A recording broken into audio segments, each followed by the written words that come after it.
Nike, man? Nike. We all know it dominates the shoe market. The company owns 38% of the total market share, and it's outpaced competitors for years. But with sales falling in Q1 this year, Nike is facing its worst performance since the late 1990s. Well, yeah, because you with the shoe department. No, let me. I know shoe department when I see it, chat.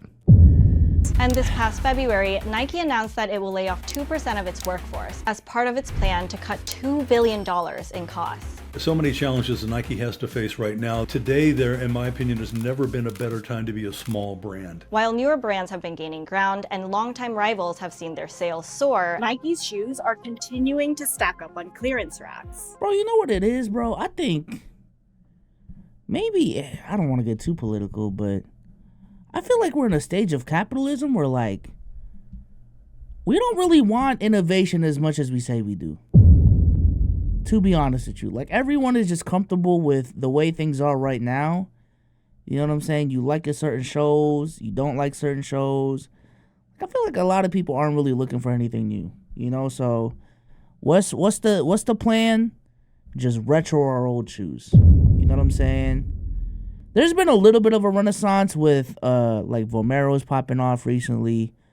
New Balances being in the game too, but for the most part, like, I don't know, bro. I think people like what they like already.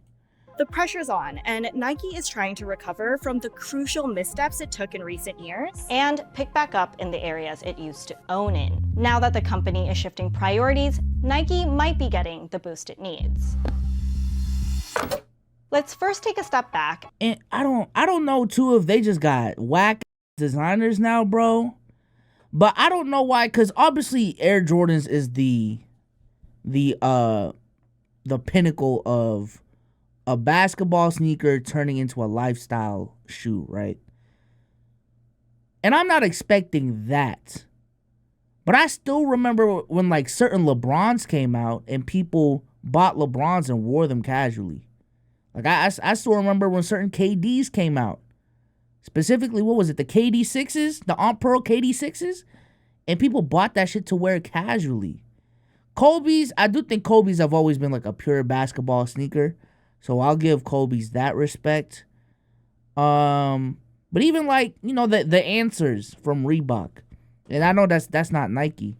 But I feel like a lot of their sneakers recently, outside of the D-Books, and D-Books haven't really had like positive reception, has been just like way too focused on performance.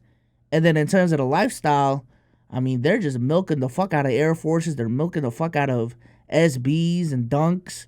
You know what I'm saying? They're just milking the fuck out of the existing Jordans. So, and identify one of the biggest factors that led to Nike's current state. During a management shakeup in early 2020, Nike bid adieu to veteran CEO Mark Parker, who started at Nike as a footwear designer in 1979. Under his 16-year leadership, Parker led the company through some of its biggest wins. But when Nike announced John Donahoe would replace him as the company's fourth ever CEO, the company entered a new era. Donahoe's background was quite different from Parker's. A lot of his experience came from leading tech companies.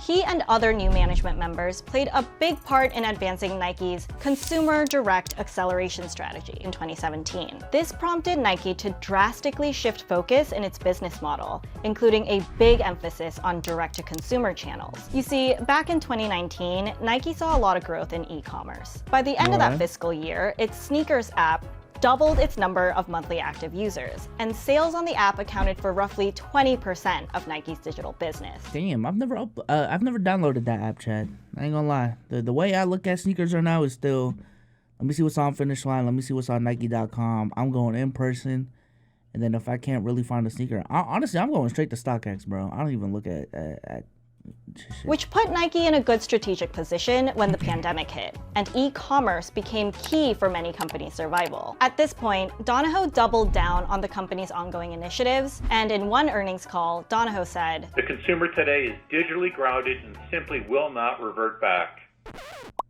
But if this year has taught us anything, it's that betting on yourself might not always be the right move. Nah, that's crazy. A Jonte Porter meme is crazy. Chat, look at the Vomero 5s, man. Look at the Vomero 5s, man. They standing out. Yeah. Nike invested heavily in developing its digital presence, including global store concepts and 4 mobile apps, all in hopes for customers to move to Nike's. Nah, that's the problem right there. I think one of the hardest things you can do in 2024, chat, is actually promote and grow an app. I think going back to what I said earlier, bro, to ask someone to go to the app store, download an app, and make an app a regular part of their routine is so crazy. Like people, you know, when you download, like social media has been around for so long and phones have been around for so long. You know what apps you're going to download when you get a new phone. You know what apps you're going to every single day. And to make 4, if all of this shit was just in one app, that would be different. But 4 different apps? Nah, bro. DTC channels. The shoes are much more margin rich at selling. Integrating 4 completely different apps into one is a tall task, though. And I agree. But this is also Nike. And they got all the resources in the world to hire the proper people for this tall task. You know what I'm saying? So via DTC. This shift away from retail was an aggressive move. For context, wholesale brought in revenue of $25 billion for Nike in 2019. So this was a huge decision. But ultimately, Nike severed a third of its relationships with sales partners and cut back on the amount of merchandise. Damn, Zappos? Bro, that's a throwback. Zappos is a throwback name. Olympia Sports, I still see them at certain malls. But It sold to remaining clients. At least at the start, things were looking good. Membership to Nike's digital. Why she is. Are y'all having back channel Riz conversations in chat? Yo, y'all are nasty. Platforms grew to 160 million users. And by May 2020, digital channels accounted for 30% of Nike's sales, which was about 3 years ahead of schedule. But that's as far as it got. Nike never reached that 50% goal that Donahoe initially anticipated. Once lockdowns lifted, consumers started to go back to brick-and-mortar stores. And that's when Nike's direct sales started to see a change in course. To add to the matter, Nike was one of the many companies that faced significant supply chain headwinds during the pandemic. Come the latter half of 2022, several seasons worth of products finally arrived at Nike's warehouses, and the company was suddenly hit by an inventory tsunami, amounting to nearly $9.7 billion. This marked the company's highest inventory level in history and resulted in a 14% drop in share price. It became more and more evident that Nike overshot its DTC potential and needed to re-strategize.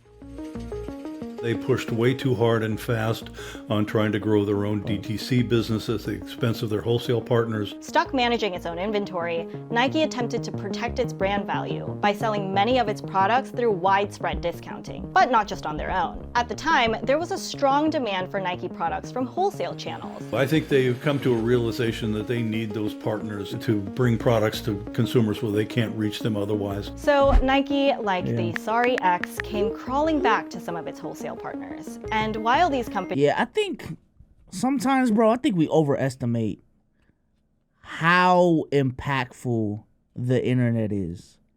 You know what I'm saying? Because I say this all the time in these streams, chat. Like, there's so many different conversations that I have with y'all, that I have on the internet, where when I take it to IRL people who have regular ass jobs, are on the internet as just casual consumers, they don't know what the fuck I'm talking about. You know what I'm saying? Like they don't know about the sneakers app. You know what I'm saying? Like, even though a large portion of people do, they don't know about StockX. They don't know about the sneakers app. You know what I'm saying? They're still like technologically not savvy enough to do these things. And they were taught to go to fucking Foot Locker to buy shoes. They were taught to go to the mall to buy shoes. And that's still how they're living. And while, again, more than ever, there's less people doing that, that's still like a lot of people you're just kind of ostracizing with going fully digital. So Companies welcomed Nike back with open arms, this rekindling of sorts wasn't a fix-all solution.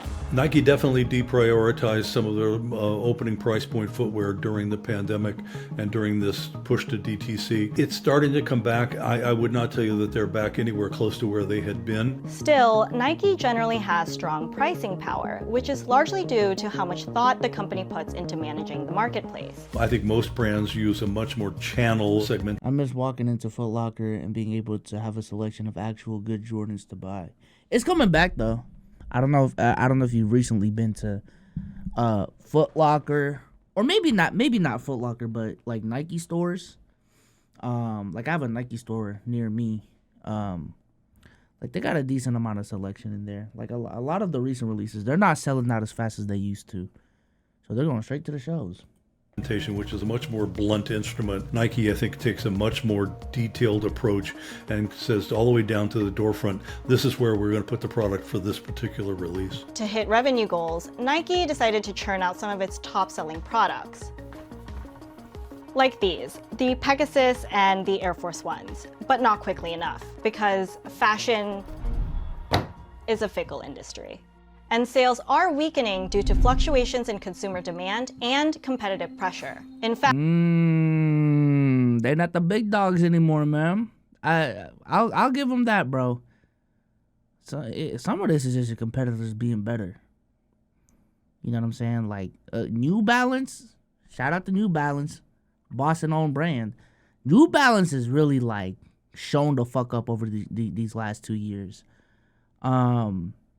Fucking Asics, Adidas. Adidas hasn't even been that strong, especially ever since Yeezy and Kanye left them.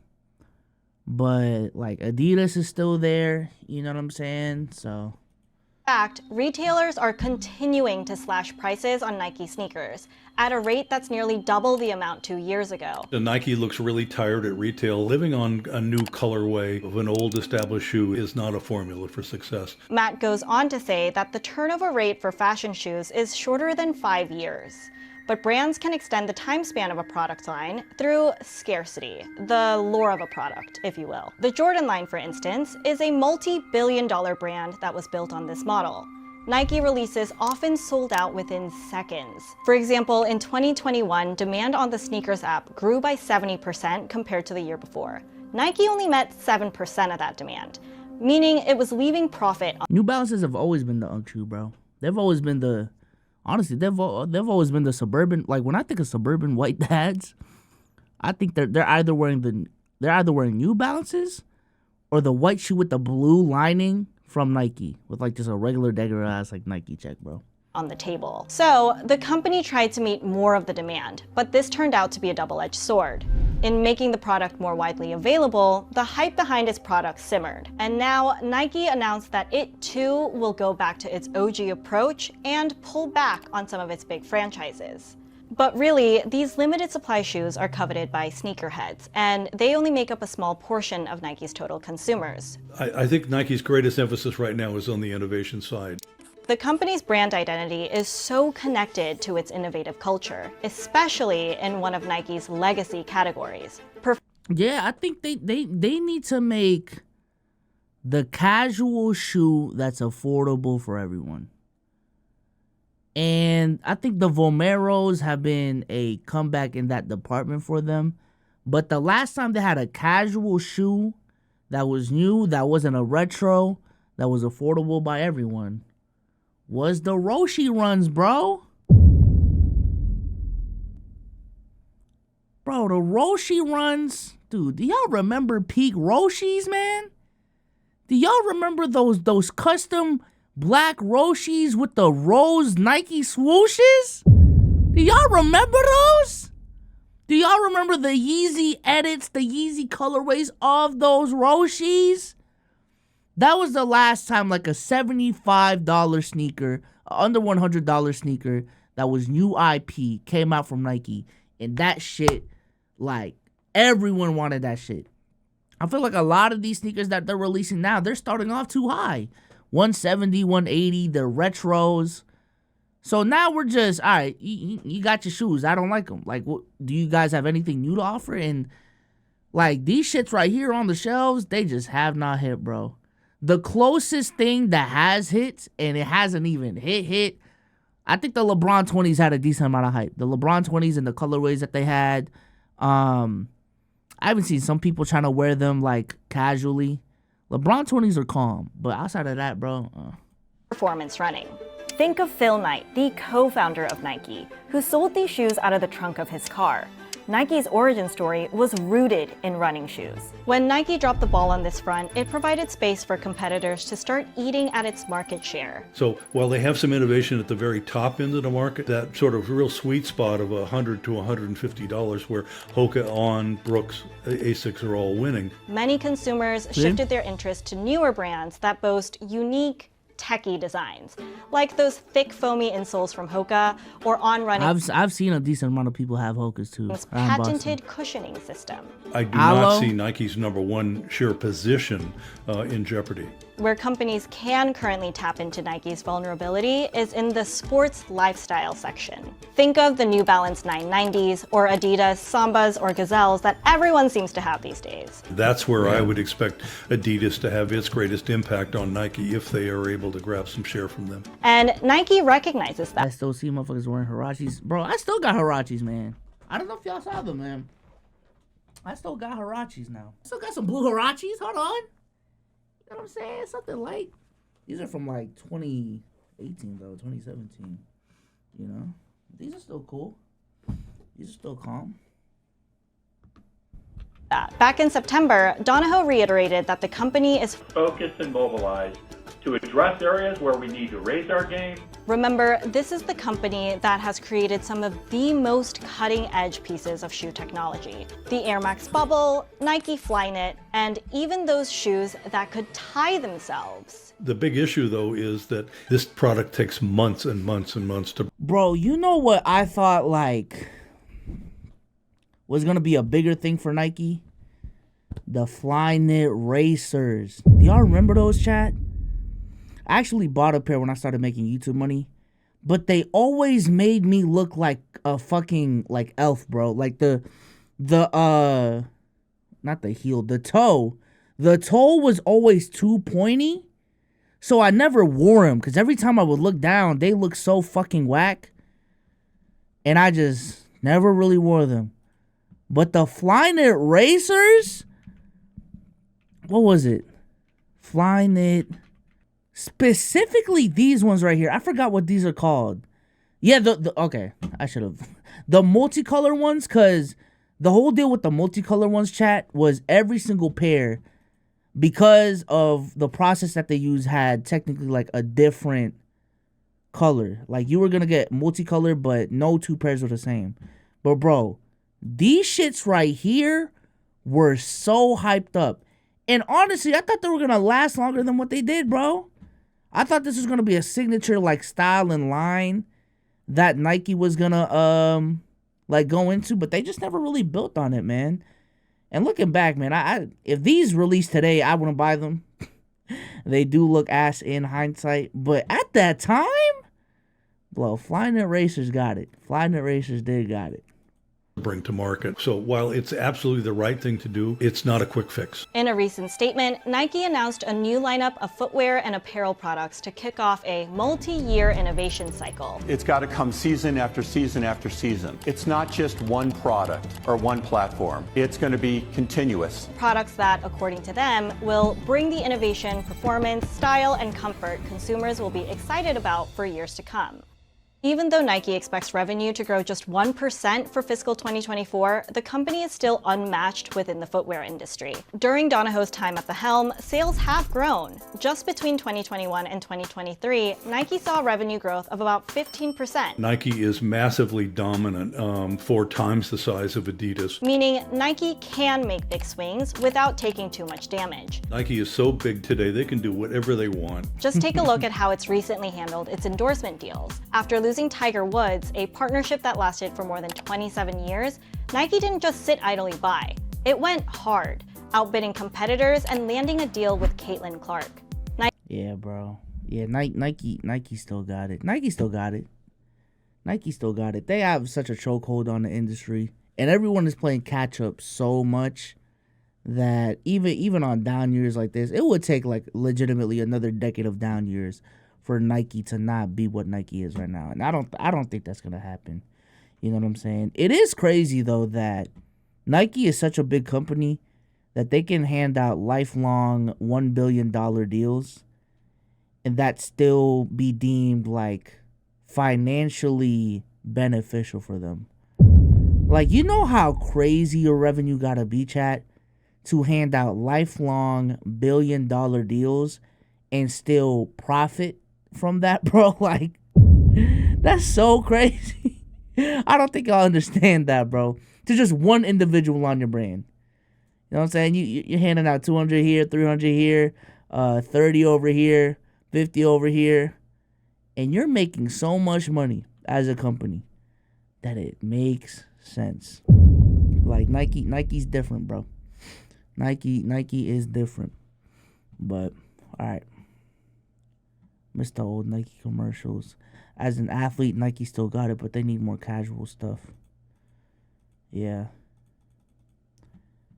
I mean, for athletics, they may have such a chokehold on that shit that it doesn't matter what they do casually now, to be honest with you. I think as a company, obviously, you want to be as well-rounded as you want to, as you need to, but I don't think it's as a necessity as, some people are making it seem.